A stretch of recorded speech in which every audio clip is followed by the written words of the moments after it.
North और south, तो आप अगर कोई यहाँ पर कोई अगर आप ऑब्जेक्ट लगाएंगे तो सूरज जब निकलेगा तो उसका साया जो शैडो जो है इधर होगा, फिर वो शैडो जो है वो कम होता चला जाएगा, यहाँ तक कि या तो वो शैडो खत्म हो जाएगा या तो वो शैडो बहुत ही मिनिमम रह जाएगा। फर्ज कीजिए कि वो बिल्कुल टॉप पर आने के बाद वो शैडो जो है वो इतना रह गया, यानी ये शैडो साउथ की तरफ रह गया, नॉर्थ वेस्ट की तरफ बिल्कुल उसका झुकाव नहीं होगा, सिर्फ साउथ की तरफ हो सकता है, और 21 डिग्री से कम वालों में नॉर्थ की तरफ भी हो सकता है वो मिनिमम जो है। सूरज अगर इधर होगा, सूरज अगर इधर होगा तो उसका ऑब्जेक्ट का साया इधर चला जाएगा, और सूरज अगर इधर होगा तो ऑब्जेक्ट का साया इधर हो जाएगा। लेकिन चूंकि 21 डिग्री के बाद सूरज नॉर्थ में नहीं जाता, इधर साउथ में नहीं जाता, लिहाजा जो लोग शहर यहाँ पर है उनका साया हमेशा इधर रहेगा, और इधर वालों का साया जो है वो हमेशा उधर रहेगा।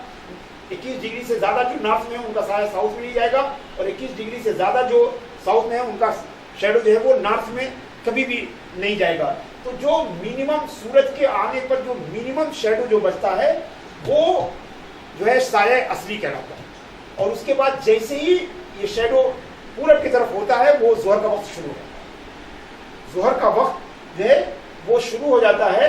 अब अगर साया अगर फर्ज कीजिए कि आपने जो ऑब्जेक्ट लगाया था वो 1 फीट का था, और उसका जो मिनिमम शैडो जो था वो 1 इंच का था, ऑब्जेक्ट जो है वो 1 फीट का और मिनिमम जो उसका शैडो था वो 1 इंच का था, तो जब साया जो है ये पूरब में ये 1 फीट का था, 2 फीट और 1 इंच पहुंच जाएगा तो जोहर का वक्त खत्म हो जाएगा।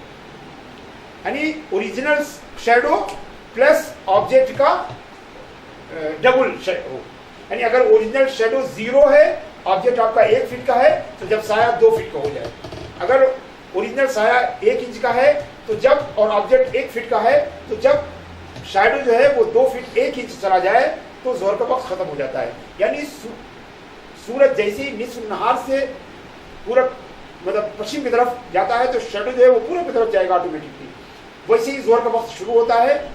और उसके बाद उस ऑब्जेक्ट के जो ओरिजिनल शैडो है और ऑब्जेक्ट का जस्ट डबल दोनों को मिला लीजिए तो वो पॉइंट जो है वो जोहर के वक्त का खात्मा है। यानी ज़वाल से लेकर जब किसी चीज़ का साया उसके साये असली के अलावा 2 मिस्ल हो जाए तो जोहर का वक्त खत्म हो जाता है। अब फिर आपको बता रहे हैं कि अगर आपने ऑब्जेक्ट 1 फीट का लगाया है और साया असली अगर 0 है तो जब साया 2 फीट का हो जाएगा तो जोहर का वक्त खत्म हो जाएगा। अगर साया असली 1 इंच का है तो शैडो 2 फीट 1 इंच का, साया इसलिए अगर 5 इंच का है तो जब शैडो 2 फीट 5 इंच का होगा तब जोहर का वक्त जो है वो खत्म हो जाएगा। और जो लोग ये समझते हैं ज़वाल से फौरन जोहर का वक्त शुरू होता है, 1 सेकंड भी जैसे ज़वाल खत्म हुआ वैसे ही जो है जोहर का वक्त शुरू हो जाता है। और जिसे हम लोग इस्तिलाही ज़वाल कहते हैं वो सूरज जब ईस्ट ही में रहता है तभी शुरू हो जाता है, यानी जब टॉप उस पर आता है तो उससे 20 मिनट पहले ही वो शुरू हो जाता है। वो भी टाइम बदला करता है, वो भी टाइम जो है वो बदला करता है। हम बहुत सारे लोग हमसे पूछते हैं कि आखिर वो टाइम क्या होता है जिसमें नमाजें नहीं पढ़ी जा सकती, जिसमें जो है कोई नमाज अदा नहीं की जा सकती, यहाँ तक कि तिलावत करने को भी बेहतर नहीं कहा जाता है। तो उसको जानने का जो है तरीका जो है वो बहुत सटीक है और रोज़ पता लगाया जा सकता है। एक अंदाजे से जब जानना चाहें, एक दिन शरई होता है, एक उर्फी दिन कहलाता है। शरई दिन हमारा जो हम जिसे कहते हैं कि शरई दिन जो है क्या होता है, सुबह सादिक से शुरू होता है और सूरज डूबने तक रहता है, सूरज डूबने तक रहता है। जैसे आजकल नमाज जो है, नमाज 5 बजे फर्ज कीजिए 5 बजे शुरू होती है, 5 AM को नमाज शुरू होती है और सूरज डूबता है 6:30 को, 6:30 को। एक बात बता रहे 6:30 को, तो ये टोटल टाइम कितना हुआ, 7 6 13 13.5 घंटे हुए, 13.5 घंटे हुए। तो 13.5 घंटे यानी 13.5 घंटे हुए। इसका हाफ कितना होता है,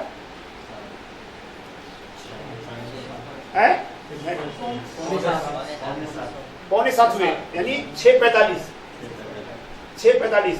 अब इस 5 बजे में 6:45 जोड़ लीजिए तो क्या हो जाएगा, 11:45 से ज़वाल टाइम शुरू हो जाता है।